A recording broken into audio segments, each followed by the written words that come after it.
Day 9 began with even bigger crowds filling the centre of Cairo calling for change. But as the day wore on, it became apparent they would not have it all their own way.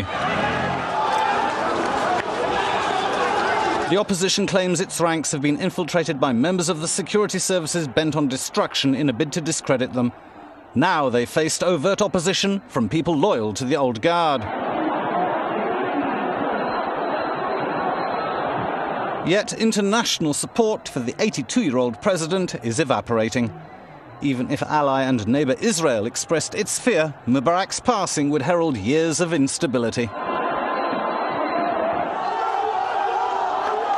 Opposition figurehead Mohammed El-Baradei, anticipating Friday's planned day of departure demonstration, said he hoped Mubarak would be gone by the week's end.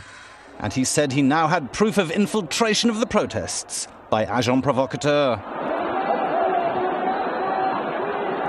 As the tumultuous day ended, Egypt's new vice president told the protesters no dialogue between the government and opposition would begin until they had ended their demonstrations and calm was restored.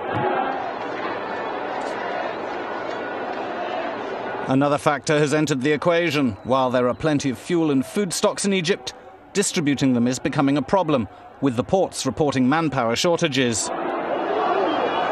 While everyone is out protesting, who goes to work? Eventually, economic reality will also start to sap the opposition's energy.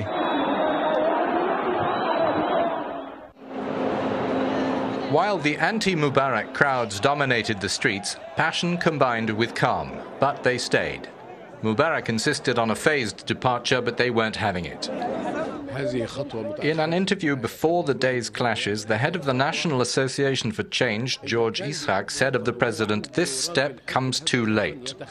It should have been taken earlier. If he really loves his country, it's time for him to leave, to let us move on to the next stage. This is the people's demand. They'll never give up until they get what they're asking for." Here our journalist interjects, "We heard El-Baradei had a meeting with the US ambassador," and Ishaq goes on, "No, that didn't happen. Our movement does not depend at all on any foreign power. We are depending on our people and the Egyptian army. That is who we are counting on." Also before the clashes, Euronews Cairo correspondent Mohammed El-Hamir then spoke to Rashad Bayoumi of the opposition group the Muslim Brotherhood. After President Mubarak's speech, a lot of protesters rejected what he said. Today there are many pro-Mubarak demonstrators. What's the solution to the current political crisis?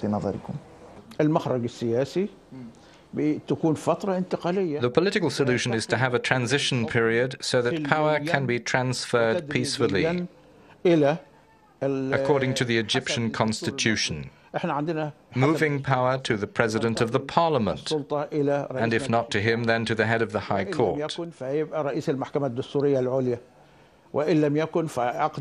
Our journalist interjects, "But there's now a vice president." But who appointed this vice president? Hosni Mubarak. He has fallen after all the pressure of the demonstrations, urging him to step down. This is what people are asking him to do. This phrase is heard repeatedly. Asking.